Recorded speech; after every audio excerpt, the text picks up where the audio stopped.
Bonsoir à toutes et à tous et bienvenue sur Wadis TV dans Burkina Libre, votre rendez-vous d'analyse politique panafricaine. Ce soir, nous revenons sur une réussite nationale qui fait l'admiration du continent, le Fonds de soutien patriotique. Cette initiative née de la volonté du capitaine Ibrahim Traoré d'impliquer chaque Burkinabé dans la défense et la refondation du pays. Les chiffres parlent d'eux-mêmes, 142 milliards de francs CFA mobilisés au 30 septembre 2025, soit plus de 95% des objectifs annuels déjà atteints. Ce soir, pour discuter et débattre sur le sujet, nous avons sur notre plateau nos consultants Amen Segla et Yannick Kwame. Bonsoir Yannick et bienvenue. Bonsoir Martial et bonsoir à tout le peuple africain. Bonsoir encore à vous. Bonsoir Amen Segla et bienvenue à vous sur notre plateau. Bonsoir Martial et bonsoir à tous ceux qui nous suivent ce soir. Bonsoir à vous. Alors Yannick, avec plus de 142 milliards déjà collectés, peut-on dire aujourd'hui que le peuple burkinabé a relevé le défi lancé par le président Ibrahim Traoré? Alors, très bien Martial. Vous savez, l'une des pires erreurs que les régimes précédents ont commises au Burkina Faso était de compter sur la puissance occidentale, ou encore mieux, n'importe quelle puissance de façon exclusive pour, stabiliser et développer le pays. Alors, cette erreur s'est soldée par un échec vraiment cuisant. Non seulement le Burkina Faso a été retardé économiquement, mais aussi le problème sécuritaire n'a pas été résolu. Alors, quand le capitaine Ibrahim Traoré est arrivé au pouvoir, d'ailleurs même c'est l'une des raisons pour lesquelles le capitaine Ibrahim Traoré a pris le pouvoir, et il a très vite compris que pour mettre un terme définitif à ce problème sécuritaire et pour mettre le pays sur les rails du développement, il va falloir compter sur les ressources propres du Burkina Faso. C'est-à-dire opter plutôt pour une approche endogène dans cette lutte contre le terrorisme-là. Et il n'a pas hésité un seul instant à mettre en place des mécanismes de financement qu'il faut pour amorcer le développement du Burkina Faso et régler le problème sécuritaire.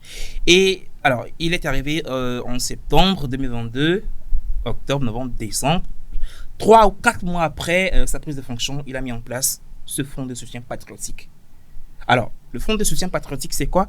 C'est un instrument, si je peux le dire, une institution carrément étatique dont le but est de collecter et de gérer de façon transparente les différentes ressources données volontairement par les citoyens burkinabés. Alors, ce fonds de soutien patriotique est un fonds qui a un fonctionnement réel et il y a ce qu'on appelle le conseil d'orientation de ce fonds-là. Autrement dit, le fonds de soutien patriotique dispose d'un conseil d'orientation où les membres sont chargés de se réunir périodiquement pour définir les priorités, faire le bilan, réfléchir sur les défis structurels, fonctionnels et techniques pour que ce fonds soit une réussite. Alors, c'est à cet exercice que le 10 octobre dernier, le conseil d'orientation, avec à sa présidence le premier ministre burkinabé, Jean-Rim Talba Ouedraogo. Donc c'est à ça qu'ils se sont prêtés l'autre fois. Et on a vu que ce fonds a réuni du juillet, août, septembre, le troisième trimestre de cette année, on a réussi à collecter 142 milliards de francs CFA. Plus de 142 milliards de francs CFA. C'est énorme comme fonds. En l'espace de 3 mois, c'est beaucoup. Alors, ce fonds de soutien patriotique, dans ta question, tu as dit que tu m'as demandé si le peuple a relevé le défi. Oui, voilà. Eh bien, je vais peut-être te choquer ou bien je vais peut-être surprendre les téléspectateurs. Ce fonds, comme je l'ai dit, a été lancé en 2023. D'accord? En janvier 2023. Et la première année où ce fonds a été lancé, ils ont réussi à collecter 99 milliards de francs CFA. Or, c'était juste 80 milliards de francs CFA qui a été prévu. Donc, ils ont dépassé l'objectif, en fait, la première année de sa mise en place.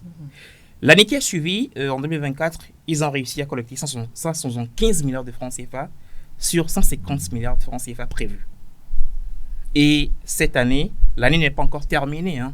Mais regardez ce qu'ils ont réussi à collecter. Donc, si on fait le calcul, on fait le total, ça fait plus de 400 milliards de francs CFA réunis, voilà, en l'espace de 3 ans. Alors, je tiens à rappeler que ce fonds de soutien patriotique est institué juste pour 1 an. Mais bon, on peut, si le besoin se fait sentir, on peut reconduire ça. Et c'est ce qui est en train de se faire depuis déjà 3 ans déjà. Et ce fonds peut être dissous de jour au lendemain si le Burkina Faso, les autorités trouvent que les objectifs fixés pour la mise en place de ce fonds ont été atteints. Donc, vu que ça continue d'être reconduit, ça veut dire qu'il y a encore besoin, le besoin se fait encore sentir. Et le moins que l'on puisse remarquer, c'est que la population a répondu présent. Et c'est quelque chose qui est à féliciter. Voilà. Alors, merci beaucoup Yannick. Amen Segla aujourd'hui. Est-ce que vous pensez que le peuple burkinabé a relevé ce défi de l'appel du capitaine Ibrahim Traoré de pouvoir refonder le Burkina Faso par ses propres moyens? Je dirais oui. Et tout d'abord, quand vous prenez le peuple burkinabé aujourd'hui, quand on parle de patriotisme, ce n'est pas seulement un élan de discours, bien un élan de cœur, mais c'est un acte. Parce que chaque jour que Dieu fait, ce peuple est en train de concrétiser leur slogan qui dit « La patrie ou la mort, nous vaincrons ». C'est-à-dire, ils priorisent la patrie d'abord. C'est-à-dire, jusqu'à payer le prix suprême pour pouvoir et sortir leur pays de l'ornière. Vous allez, Yannick a brossé beaucoup de choses tout à l'heure. Lorsque le capitaine Ibrahim Traoré a pris le pouvoir, d'abord, il y a la situation sécuritaire qui est là, mais c'est difficile. C'est difficile pour un État d'aller sur le marché financier demander un prêt pour financer une guerre. Ce n'est pas possible de trouver des fonds parce que les investisseurs, ceux qui sont les bailleurs de fonds, ne sont pas prêts à donner ce genre de fonds, à prêter leur argent pour ça. C'est-à-dire, quand tu voulais investir dans quelque chose, ils savent que bon, il y aura un retour et que eux, ils peuvent récupérer les sous, ils vont te les donner. Mais dire que tu vas financer une guerre, ce n'est pas possible. Et le capitaine Ibrahim Traoré a compris cela très vite. Il a fait appel au peuple. Certes, la situation sécuritaire, parce que le capitaine Ibrahim Traoré est venu au pouvoir en 2022. Déjà en 2015, le terrorisme a déjà commencé. Donc l'économie était à plat. Mais le peuple, il a compté sur le peuple. Parce que quand il est venu au pouvoir, le peuple a vu en lui ce patriote qui peut relever ces défis-là. Et le peuple a fait ce sacrifice-là pour pouvoir l'accompagner. Parce que dès sa prise de pouvoir, les impérialistes, ceux qui ne veulent pas le voir avec tout ce qu'il a comme discours, tout ce qu'il a comme vision, ne veulent pas le voir concrétiser tout cela, ont commencé par mettre des embûches, a mis des obstacles pour qu'il échoue. Mais lorsqu'il s'est rabattu sur le peuple, vous avez vu qu'il a mis en place le fonds de soutien patriotique. Et c'est dans ce creuset-là que tout le peuple est convié à donner le peu qu'il a. C'est-à-dire, même sur les produits de première nécessité, ils ont augmenté ne serait-ce que 1 franc, 2 francs pour pouvoir contribuer à ce fonds-là, pour une contribution à ce fonds. Et aujourd'hui, Yaïka a donné tous les chiffres, je ne vais plus revenir là-dessus. Vous allez voir que déjà nous sommes en octobre et ils ont pu collecter plus de 142 milliards de francs CFA à titre de 95% de ce qui est prévu pour toute l'année. Donc c'est déjà une prouesse et que je ne sais même pas comment l'exprimer.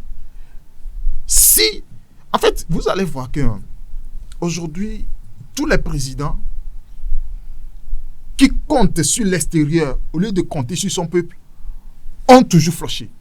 Parce que vous ne pouvez pas compter sur l'extérieur. Compter sur l'extérieur avec des conditions qui vont avec, vous ne pouvez jamais vous en sortir. Et posons l'hypothèse selon laquelle, si le capitaine Ibrahim Traoré est venu au pouvoir dans l'intention de compter sur l'extérieur, de compter sur les aides extérieures, vous pensez que le terrorisme serait là où il en est aujourd'hui, avec la reconquête de plus de 72% du territoire? Non, je ne le pense pas.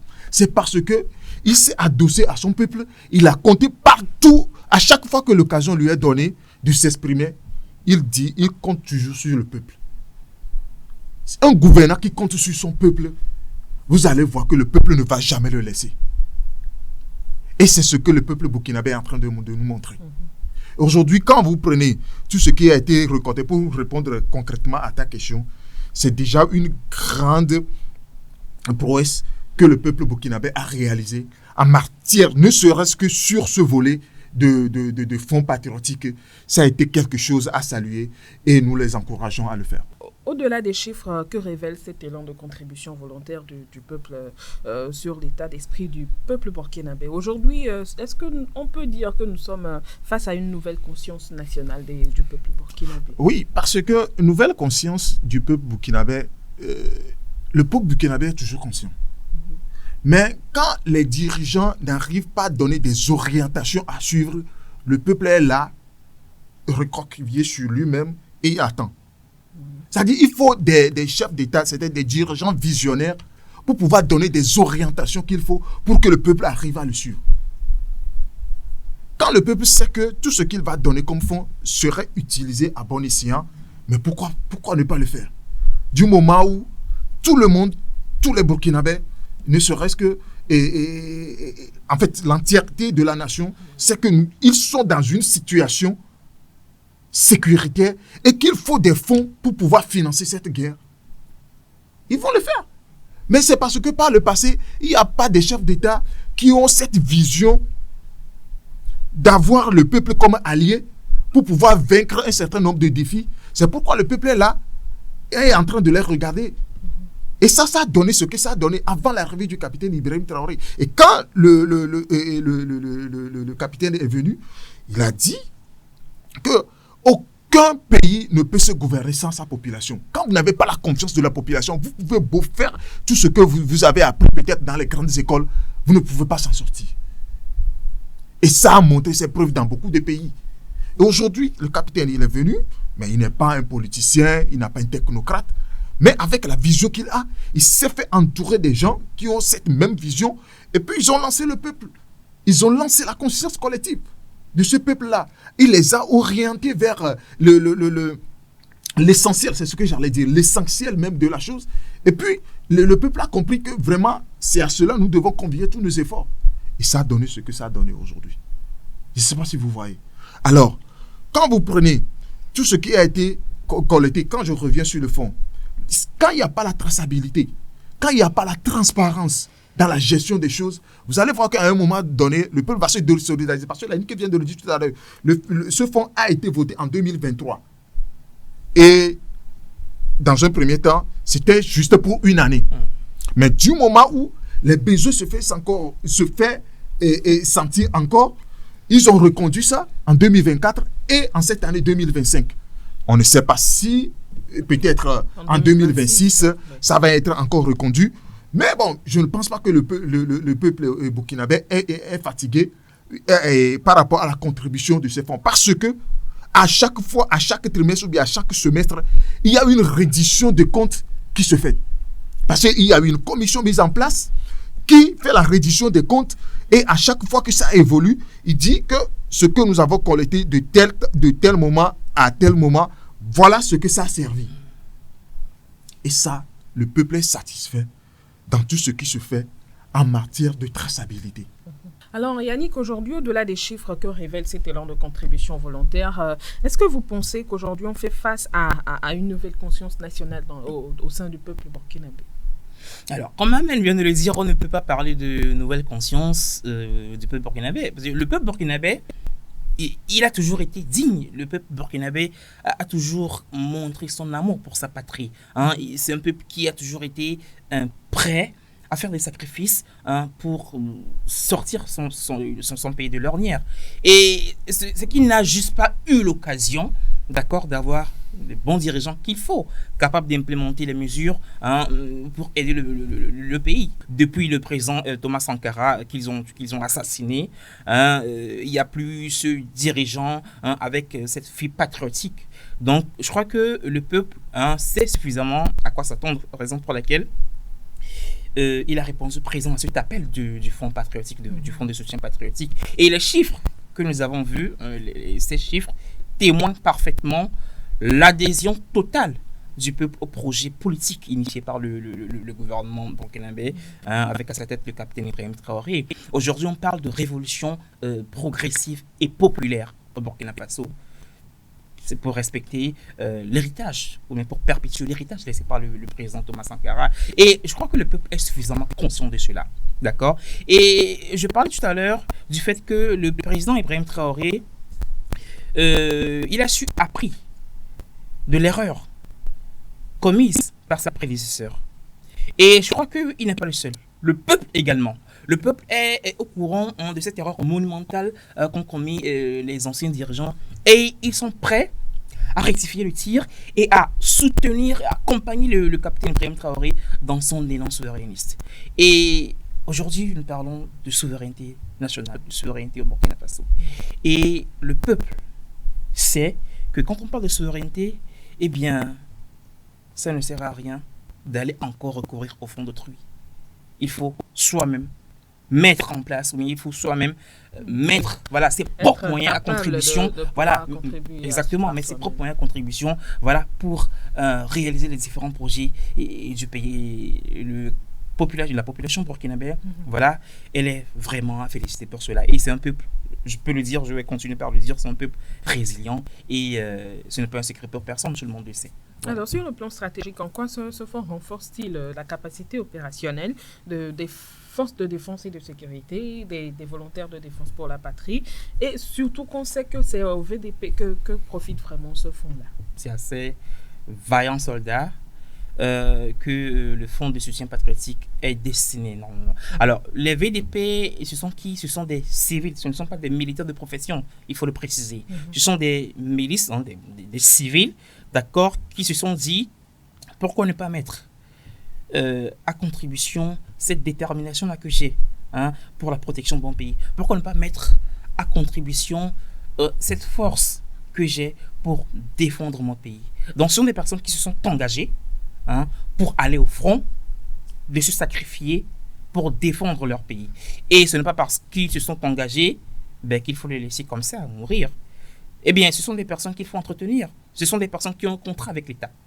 Donc, il faut les entretenir, il faut financer leur formation, il faut prendre soin de leur famille, il faut payer leurs équipements, le carburant, tout ce qu'il faut pour que le travail qu'ils ont choisi de faire puisse être fait de façon optimale. Donc, ce fonds de soutien patriotique est destiné vraiment à ces personnes. Il faut préciser que le budget de l'État, le budget alloué par l'État à la défense est estimé en 2024 à 27%. C'est vrai que c'est un effort colossal, c'est un effort qui est encouragé, mais ce n'est pas encore suffisant. Donc, il faut mettre à côté un petit instrument qu'il faut pour accompagner cet effort-là. Donc, c'est là où le fonds de soutien patriotique rentre en jeu. Donc, avec ce fonds, on finance également la modernisation de l'armée et l'acquisition de nouveaux matériels de guerre et surtout au renforcement de la capacité des forces de défense, de sécurité, ainsi que des VDP. Et lors de la 3e session ordinaire du Conseil d'orientation du Fonds de soutien patriotique, eh bien, il a été aussi question, on a vu que le Premier ministre a dit, les membres du Conseil ont parlé du renforcement des capacités des forces de défense et de sécurité avec ce fonds collecté. Alors, Ahmed Segla, en quoi est-ce que vous pensez que ce fonds de soutien patriotique va concrètement contribuer à la capacité opérationnelle des forces de défense et des VDP du pays? Mais on ne peut pas parler du futur sur ce sujet parce que ce fonds contribue déjà au renforcement des capacités opérationnelles des forces de sécurité et de défense sur le champ de bataille.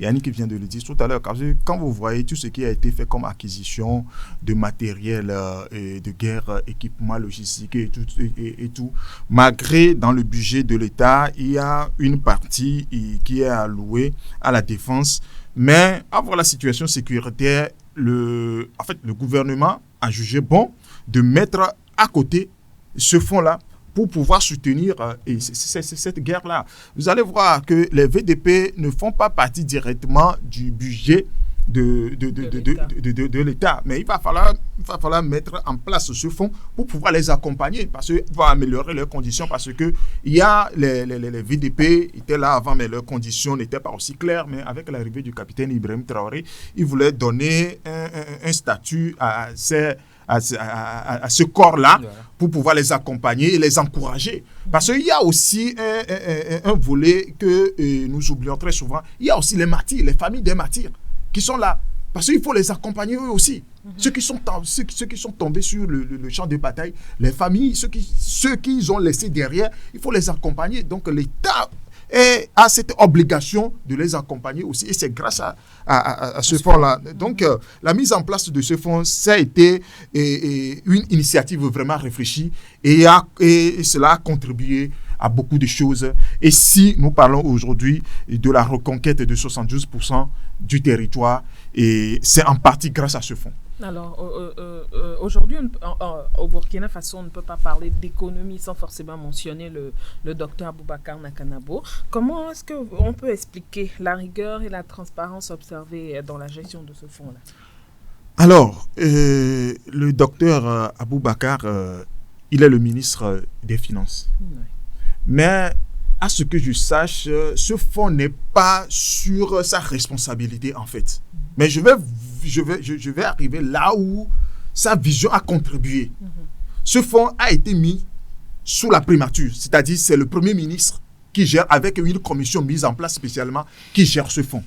Mais pour permettre à la population de contribuer à ce fonds, il faut que l'économie marche.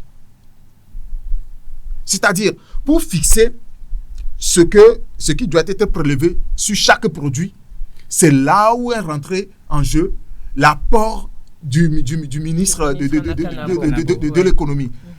Il faut mettre en place des stratégies pour que lorsque la population contribue à cette cagnotte, pour que cette population ne soit pas fatiguée après tout. C'est-à-dire qu'il faut mettre des stratégies en place pour que l'économie marche et que lorsque la population veut contribuer à ce fonds, ne pèse pas sur leur quotidien. C'est là où est rentré en jeu l'apport, la stratégie ou bien le savoir-faire du ministre de l'économie et des finances. Parce que si aussi l'assiette a été vraiment très grande, parce que cette année, la prévision était 150 milliards. Mais si le gouvernement n'a pas analysé bien les choses, et puis il a fixé peut-être à 500 milliards, vous allez voir que ils seront, le ministre ou bien l'impôt, il va appliquer l'impôt sur beaucoup de produits, et même le taux de prélèvement aussi sera très élevé, et ça va fatiguer la population. Donc, il faut juger le niveau de l'économie et voir comment le peuple peut contribuer sans être fatigué. C'est là rentrer en jeu l'apport ou bien l'expertise du ministre Nakanabo. Et c'est d'ailleurs à encourager. Il est vraiment à féliciter parce que tout ce qu'il a fait en matière de ce fonds, tout ce qu'il a fait de façon générale sur l'économie, c'est vraiment à encourager pour un pays qui est dans une situation de guerre. Alors, parlons d'un pays dans une situation de guerre et qui a aujourd'hui un ministre suivant les orientations du président Ibrahim Traoré qui contribue efficacement au développement de l'économie. Est-ce que vous pensez que ce modèle de gestion mis en place par le ministre Nakanabo peut inspirer d'autres pays africains, surtout avec la mise en place et la gestion de ce fonds de soutien patriotique? Exactement. Le docteur Boubacar Nakanabo, le ministre burkinabé de l'économie et des finances et de la perspective, il fait partie des hommes de confiance du capitaine Ibrahim Traoré, des hommes de confiance qui l'entourent et qui l'aident à implémenter sa vision. Et je crois que c'est une personne qui a mis ses compétences, son savoir-faire au service de ce pays-là. Aujourd'hui, nous parlons du fonds de soutien patriotique. Eh bien, comme Amen vient de l'expliquer, on ne peut pas parler du fonds de soutien patriotique sans parler des actions de ce monsieur-là en ce qui concerne l'économie au Burkina Faso, parce que c'est lui le ministre de l'économie et des finances, et tout ce qui a rapport avec, par exemple, la collecte des impôts, eh bien, ça lui revient. Aujourd'hui, le Burkina Faso a réalisé une croissance économique de 1,5% au titre de l'année 2024, et c'est grâce à la gestion scrupuleuse d'accord, des actifs du pays fait par ce monsieur que le Burkina Faso a arrivé à atteindre ce résultat. Donc, toutes ces actions de façon globale, eh bien, elles sont à féliciter. Et je crois que le président Ibrahim Traoré a très bien fait de placer sa confiance en cette personne. Et ça fait c'est depuis que le capitaine Ibrahim Traoré est arrivé au pouvoir que le docteur Boubacar Nakanaou est là. Oui. Il est toujours avec lui. Ça veut dire que le travail qu'il fait est un travail remarquable, est un travail qui est à saluer. Et alors, si le modèle inspiré par le docteur Boubacar Nakanaou est un modèle qui peut aider les autres pays africains vraiment à sortir de la précarité du secteur économique de leur pays, eh bien oui. Alors, vu des réformes économiques aujourd'hui, les victoires militaires et également cet élan patriotique inédit qui est le fonds de soutien, fonds de soutien patriotique, quel défi vous pensez qu'il reste encore à relever pour le Burkina Faso aujourd'hui? Quel défi? Tu sais, Martial, le capitaine Ibrahim Traoré a toujours l'habitude de dire que aujourd'hui, tout est priorité. Tout est priorité. Les priorités sont nombreuses, que ce soit par rapport à la lutte contre l'insécurité et le terrorisme, que ce soit le développement économique, le développement social. Aujourd'hui, le Burkina Faso est arrivé à un moment où il faut tout faire en même temps. Je crois que le défi, ou bien les défis que ce pays est en train de relever sont déjà énormes. D'accord ? Ce qu'il faut faire, c'est toujours de continuer dans cette voie-là, dans cette dynamique lancée par le capitaine Ibrahim Traoré, et que toute la population burkinabé suive cette dynamique-là. Je crois qu'avec ça, le Burkina Faso va retrouver sa stabilité en ce qui concerne la sécurité et surtout l'économie du pays. D'accord, merci beaucoup Yannick. Ahmed Segla, je vous repose la même question. Au vu des réformes économiques, des victoires militaires et de l'élan patriotique inédit aujourd'hui au Burkina Faso, quel défi vous pensez qu'il reste encore à relever dans ce pays? Alors, Yannick vient de dire, aujourd'hui tout est priorité au Burkina Faso. Parce que quand vous prenez même la situation du pays, le grand défi c'est la sécurité. Mais le peuple est en train de faire ce qu'il faut pour retrouver la paix d'antan. Maintenant, il va falloir que dans cet effort du peuple, il faut qu'il y ait reddition de comptes, il faut qu'il y ait la transparence. C'est-à-dire, lorsque le peuple sait que tout ce qu'il donne à titre de contribution est utilisé à bon escient, il serait toujours prêt à vous accompagner lorsque le besoin se fait ressentir. Le capitaine Ibrahim Traoré a toujours l'habitude de dire, à chaque fois qu'il y a acquisition des équipements, il dit, lorsque vous allez sur le champ de bataille, utilisez bien ce matériel parce que ça vient du peuple. C'est le peuple qui m'a mandaté de venir vous remettre ça. Si vous avez encore des besoins, faites-moi un retour et je vais retourner vers ce peuple-là. Donc, tout ce que le peuple attend, c'est de retrouver la paix durable. Et c'est le grand défi aujourd'hui au Burkina Faso. Alors, il revient, c'est vrai, il y a les militaires qui sont sur le terrain, il y a le peuple qui fait aussi ses efforts. Maintenant, c'est ensemble de voir comment ce cocktail peut prendre ensemble, parce qu'entre-temps, il n'y avait pas cette confiance-là entre le peuple et le corps militaire. C'est pourquoi il y a beaucoup de choses qui n'ont pas été réglées. Mais aujourd'hui, avec la virée du capitaine Ibrahim Traoré, qui est toujours en contact avec son peuple, on voit que la mayonnaise est en train de prendre. Donc, le grand défi, pour répondre à ta question, le grand défi, c'est le défi sécuritaire. Je pense que les militaires qui sont sur le terrain, en plus les VDP, sont en train de donner et ce qui est comme effort nécessaire pour retrouver cette paix. D'accord. Merci beaucoup à vous, Mensegla. Merci beaucoup à vous, Yannick Kwame, pour vos belles interventions sur le sujet. Nous sommes ainsi arrivés à la fin de notre émission. Merci de nous avoir suivis, mais nous ne clôturons pas sans vraiment appeler le peuple à contribuer encore plus à cet élan patriotique pour pouvoir vraiment refonder le Burkina Faso qui en a beaucoup et vraiment besoin aujourd'hui pour se développer. Merci de nous avoir suivis. Rendez-vous au prochain numéro.